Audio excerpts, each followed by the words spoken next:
उत्तर प्रदेश में मजलिस इत्तेहादुल मुस्लिमीन की कुछ सीटों पर जो मजबूत पकड़ है, उन सीटों के बारे में बात करेंगे जहां मजलिस इत्तेहादुल मुस्लिमीन का पिछले चुनाव में यानी 2017 के चुनाव में प्रदर्शन अच्छा रहा था और बाई इलेक्शन जो हुआ था वहां भी मजलिस इत्तेहादुल मुस्लिमीन का बहुत ही अच्छे वोट आए थे और अच्छे प्रदर्शन रहा था। उन पर हम बात करेंगे। अगर नए दोस्त हैं, अब तक मेरे चैनल को सब्सक्राइब नहीं किए तो सब्सक्राइब ज़रूर कर लीजिए, क्योंकि लगातार मैं उत्तर प्रदेश विधानसभा चुनाव से लेकर के मजलिस इत्तेहादुल मुस्लिमीन के जितनी भी खबरें हैं, सारी खबरें मैं कोशिश करता हूं कि आप तक पहुंचाऊं। दोस्तों, सबसे पहले बात करें अगर 2017 विधानसभा चुनाव पर, तो मजलिस इत्तेहादुल मुस्लिमीन 2017 विधानसभा चुनाव में कुछ खास नहीं कर पाई थी, ये बात सही है।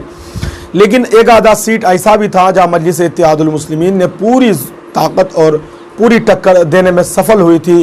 और वहाँ वो रहा संभल की सीट, जहां से शफीकुर रहमान बर्क सांसद हैं। सपा के उनके पोते थे उम्मीदवार मजलिस इत्तेहादुल मुस्लिमीन के 2017 में, जहां से 59 यानी 59,000 वोट लाए थे, जो कि दूसरे नंबर पर आया था। और बड़ी कामयाबी मजलिस इत्तेहादुल मुस्लिमीन को वहां मिली थी। वो अलबत्ता अलग बात है कि मजलिस इत्तेहादुल मुस्लिमीन को जीत हासिल नहीं हुई थी, तो मजलिस की पकड़ काफ़ी मजबूत वहां संभल में मानी जा रही है। बात करें अगर बाई इलेक्शन, तो बाई इलेक्शन में प्रतापगढ़ से जहां से इसरार अहमद साहब चुनाव लड़े थे बाई इलेक्शन में, जहां उनको तीसरे पोजीशन हासिल किए थे। पहले पर भारतीय जनता पार्टी को जीत हासिल हुई थी, दूसरी पर सपा थे और तीसरे नंबर पर मजलिस इत्तेहादुल मुस्लिमीन थे, जो बीएसपी के उम्मीदवार से ज़्यादा वोट हासिल किए थे। तो इन सीटों पर काफ़ी मजबूत। और बात करें पूरे उत्तर प्रदेश के, तो उत्तर प्रदेश में काफ़ी मजबूत के साथ मजलिस इत्तेहादुल मुस्लिमीन अपनी कदम को आगे बढ़ा रही है। आपको बता दें कि जो सीटें या जो जहाँ अल्पसंख्यकों की आबादी अक्सरियत में है, वहाँ मजलिस इत्तेहादुल मुस्लिमीन की जीत की पूरी उम्मीद लगाई जा रही है। अगर बात करें बिहार से, तो बिहार में सीमांचल में जितनी भी सीटें मजलिस इत्तेहादुल मुस्लिमीन जीती है, वो अक्सर मुस्लिम अक्सरियत इलाका है, जहाँ मुसलमानों ने भरोसा दिखाया मजलिस इत्तेहादुल मुस्लिमीन पर, अक्सरियत अल्पसंख्यकों ने, और कामयाबी मिली और उसका फ़ायदा भी बिहार के लोगों को मिल रहा है। हर मामले में मजलिस इत्तेहादुल मुस्लिमीन आगे आ रही है और नुमाइंदगी कर रही है यहाँ के अल्पसंख्यक, यहाँ के दबे कुचले लोगों की। उत्तर प्रदेश में अगर मजलिस इत्तेहादुल मुस्लिमीन जिस तरीके से मेहनत कर रही है और जो संगठन मजबूत किया जा रहा है, जो संगठन को पूरी तरह से जोड़ करके चलने की कोशिश की जा रही है, अगर मजलिस इत्तेहादुल मुस्लिमीन पूरी दमखम के साथ 100 सीटों पर चुनाव लड़ती है, उम्मीद यही जताई जा रही है कि 100 सीटों का ऐलान हुआ और 100 सीटों पर चुनाव लड़ती है। अगर किसी से गठबंधन नहीं होता है, समाजवादी, बीएसपी या किसी से गठबंधन नहीं होने के बाद अगर 100 सीटों पर मजलिस इत्तेहादुल मुस्लिमीन अपने उम्मीदवार खड़ा कर देते हैं, तो ऐसे सूरत में मजलिस इत्तेहादुल मुस्लिमीन के जो है 25 से 30 सीट या 35 से 40 सीटों पर जीतने की उम्मीद इसलिए लगाई जा रही है जहां 50 से ऊपर मुस्लिम आबादी अक्सरियत है, जो कि सीमांचल के इलाके के बिहार के जैसे हालात है।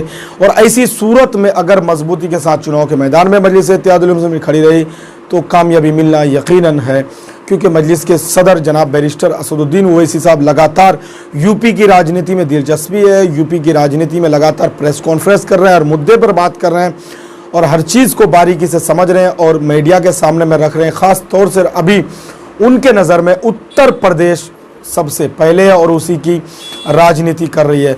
मजलिस इत्तेहादुल मुस्लिमीन का पूरा फोकस जो है वो उत्तर प्रदेश की सियासत में। हाजी शौकत अली जो कि यहाँ के प्रदेश अध्यक्ष हैं, उनकी भी मेहनत ज़बरदस्त मानी जा रही है।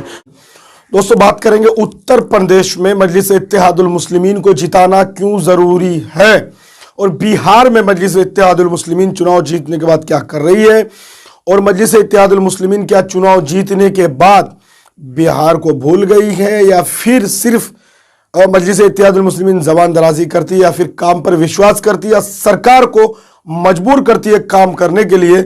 उससे पहले आपसे गुजारिश करूंगा कि आप पहले चैनल को सब्सक्राइब कर लीजिए और असदुद्दीन ओवैसी साहब का यह वीडियो देखिए। जिस मसले पर बात कर रहे हैं, दरअसल बात यह है कि बिहार के जिस इलाके में मजलिस इत्तेहादुल मुस्लिमीन चुनाव जीती है, वहां के 5 विधायक जो उनके जीत करके आए हैं, तो एयरपोर्ट का मसला सामने में खड़ा हुआ है। एयरपोर्ट या तो बिहार के अंदर है तो 300 किलोमीटर दूर है, या अगर है तो बंगाल के बागडोगरा बंगाल में।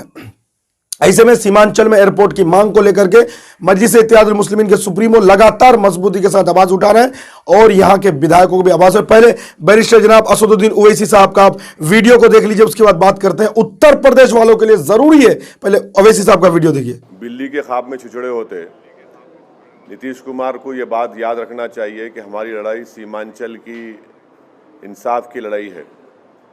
वो अकेले हमारी लड़ाई नहीं है, ना हमारे 5 चंबल के, सीमांचल के पूरी जनता की लड़ाई हम लड़ रहे हैं। नीतीश कुमार खुद कमज़ोर हो चुके हैं, वो बीजेपी के बैसाखियों के सहारे पर मुख्यमंत्री बने बैठे हैं। हमको नीतीश कुमार से सिर्फ यही बोलना है कि आप सीमांचल से इंसाफ करिए, सीमांचल को स्पेशल स्टेटस दीजिए, पूर्णिया को बिहार का सेकंड कैपिटल बनाइए, पूर्णिया के एयरपोर्ट का काम करिए। सीमांचल में जब बारिश होती है तो ज़मीन के कटाव के लिए वहाँ बांध का इंतज़ाम कराइए, डैम बना जो करना है उसका कराइए। जो वहाँ पर डिग्री कॉलेजेस नहीं है उन डिग्री कॉलेजेस को खोलिए, एजुकेशन का इंतज़ाम करिए। हमारी लड़ाई सीमांचल की लड़ाई है।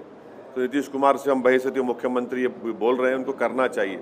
और अगर नीतीश कुमार सीमांचल से इंसाफ नहीं करेंगे तो हम सीमांचल की जनता में हम जाकर खड़े हो जाएंगे और सीमांचल की जनता को लेकर हम प्रोटेस्ट करेंगे। जी हाँ, आप देख लिए जनाब बैरिस्टर असदुद्दीन ओवैसी साहब जो है क्या किस प्रकार से, किस बेबाकी से सरकार को ठाटिन दे रही है, सरकार को चुनौती दे रही है कि अगर आप हमारी मांगों को पूरी नहीं करते। हैदराबाद के सांसद हैं, बिहार में उसकी पार्टी 5 सीटें जीती है, उसके बाद लगातार बिहार के सीमांचल जो कि मुस्लिम बहुमूल्य इलाका है, अल्पसंख्यकों की आबादी अधिकतम है, इसको लेकर के बैरिस्टर जनाब असदुद्दीन ओवैसी साहब लगातार बिहार सरकार को घेरते रहते हैं और काम मांग करते रहते हैं और उसका असर भी दिखता है कई कई जगहों पर कि बिहार सरकार मजबूर हो जाती है सीमांचल में काम करने के लिए।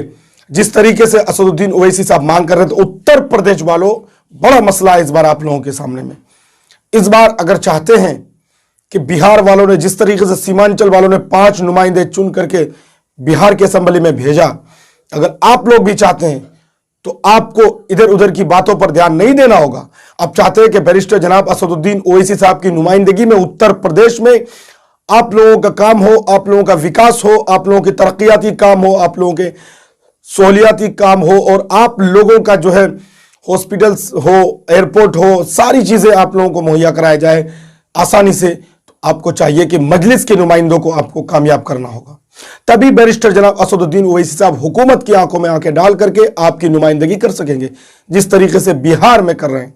इसके लिए शर्त है कि उत्तर प्रदेश में मजलिस इत्तेहादुल मुस्लिमीन को 2022 के विधानसभा चुनाव में बड़ी कामयाबी दिलाना होगा। उत्तर प्रदेश के लोगों को तब जाकर के मजलिस इत्तेहादुल मुस्लिमीन आपको दिखाएगी वहां कि हम सिर्फ बात करने नहीं आते बल्कि काम करने आते हैं। दोस्तों, यही बातें हम आपको कहने के लिए आए थे, नए अपडेट और नए खबर के साथ, उत्तर प्रदेश की सियासत से जुड़ी हुई बातें लेकर के मजलिस इत्तेहादुल मुस्लिमीन की हर खबर के साथ मैं दोबारा आपसे मुलाकात करूंगा। जब तक आप देखते रहिए खबरें।